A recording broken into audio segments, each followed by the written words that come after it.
Hello guys. Busy kami ngayon guys.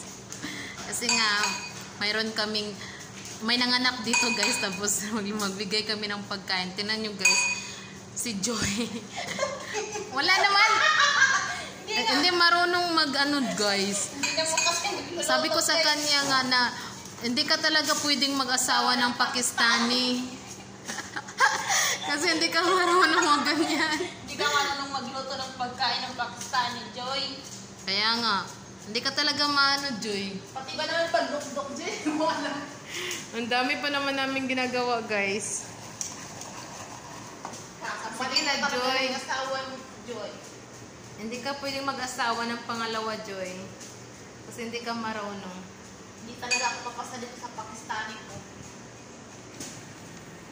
Tingnan nyo guys, ganito lang pagkain nila guys. Dalhin namin doon sa may nanganak daw guys. Di ba tama na na? Tama na na, uy! Sa Girwen, kabir Julio. Thanks for watching guys.